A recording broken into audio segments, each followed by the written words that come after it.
Good morning dear friends. So we are studying the particular chapter photosynthesis of class 10 ICSC and we are following conscious biology and we will be going through this particular chapter. Okay. Now today we will be starting quickly from the opening and closing of the stomata. So how this stomata gets open or how this stomata get closed. Okay. There are two theories about the opening and closing of stomata. What are they? The first one is potassium ion concentration theory, that is the recent one, and the previous one was sugar concentration theory, the old one. So we will be studying about K plus or potassium ion concentration theory and sugar concentration theory. See, according to the recent K plus ion concentration theory, the stomatal opening and closing depend on the generation of potassium ion, okay, or it is dependent on the generation of the potassium ion gradient. During daytime, the chloroplast in the guard cell photosynthesize, which leads to the production of ATP. The ATP is used to actively pump the potassium ions of the adjacent cell into the guard cell. So these ATP pumps out the potassium ion from the adjacent cell to the guard cell. Increased K plus concentration in the guard cell make them hypertonic. So more water from the adjacent cell is drawn in and the cell becomes more turgid and they move outward to open out the stomatal pore. Reverse happens at night. The K plus ions leaks out, thus reducing the turgor of the guard cell and the stomata closes. Okay, so this is what K plus ion concentration theory, and this is the newest one. What was the old one? See, the old one was sugar concentration theory. According to the old sugar concentration theory, during daytime the guard cells begin photosynthesis and the sugar produced during photosynthesis increases the osmotic pressure which draws in water from the adjoining cells due to endoosmosis. Hence, the guard cell becomes turgid and bulge outward due to their thin outer wall, thus widening the stomatal opening lying in between.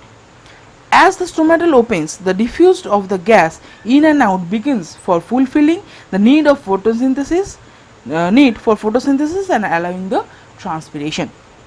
So how does the stomata close? See, if for any reason the water content of the leaf is falling short, the water is drawn out of the guard cell due to exosmosis, making them flaccid. As a result, their inner thick wall straightened to close the stomata. So this was the particular sugar concentration theory. That one was the old theory. Okay, now we will be quickly going to the process of photosynthesis. Mesophyll cells, both palisade and spongy, in a leaf are principal center of this activity. During daytime, when sunlight falls on the leaf, the light energy is trapped by chlorophyll of the upper layer of mesophyll, especially the palisade cells. This energy is utilized in chemical process involved in the manufacture of food, where the raw materials uses the carbon dioxide and water. Carbon dioxide, how it is used? See, carbon dioxide from the atmosphere enter the leaf by diffusion down the concentration gradient, that is from higher concentration outside the leaf to less concentration inside through the stomata. Now water from the soil is taken up by the roots, sent up through the stem and finally to the leaves, where it is distributed in the mesophyll tissue. The chemical equation to represent this process is as follows: 6CO2. Okay, you can quickly write it. See, 6 CO2 plus 12 H2O